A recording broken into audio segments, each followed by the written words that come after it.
Vous êtes salarié et vous vous demandez comment faire pour obtenir votre retraite? Eh bien, rien de plus simple, il suffit de la demander. Mais attention, la retraite n'est pas attribuée automatiquement et c'est à vous d'en faire la demande. Comme votre dossier ne va pas être traité du jour au lendemain, un petit conseil, anticipez. Et tâchez de vous y prendre au moins 4 mois avant la date envisagée de votre départ à la retraite. Autrement dit, la retraite, ça se prépare. Mais là où ça se complique légèrement, c'est que vous avez deux types de retraite. La retraite de base de la sécurité sociale et la retraite complémentaire obligatoire. S'agissant de la retraite de base de la sécurité sociale, en tant que salarié, vous vous demandez, mais à quel organisme faut-il que je la demande, ma retraite? Eh bien, si vous habitez en province, vous devez vous adresser à la caisse qu'on appelait avant la CRAM et qui s'appelle désormais la CARSAT.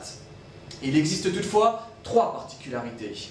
Si vous êtes en région parisienne, vous devez vous adresser à la CNAV, la Caisse nationale d'assurance vieillesse, qui est compétente pour traiter de votre demande. Si vous êtes habitant du Haut-Rhin, du Bas-Rhin et de la Moselle, dans ce cas-là, vous devez vous adresser à la CRAV, la Caisse régionale d'assurance vieillesse de Strasbourg. Enfin, si vous résidez dans un département d'outre-mer, vous devez vous adresser à la CGSS, la Caisse générale de sécurité sociale.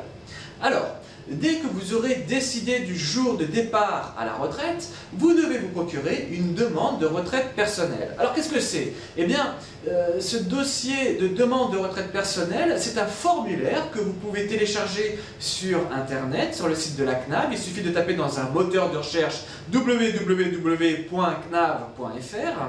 Mais vous pouvez également demander un rendez-vous avec le conseiller de la CARSAT la plus proche de votre domicile. Dans tous les cas, vous aurez un dossier à compléter avec des pièces justificatives à fournir et notamment une attestation de cessation d'activité qui est la condition sine qua non pour pouvoir bénéficier du versement de la retraite, et vous devrez également fournir un relevé d'identité bancaire pour pouvoir percevoir le versement de votre retraite. Il convient enfin de signaler que la demande de retraite personnelle n'entraîne pas automatiquement la demande de retraite complémentaire obligatoire. Et là aussi, vous aurez quelques démarches à effectuer pour les obtenir.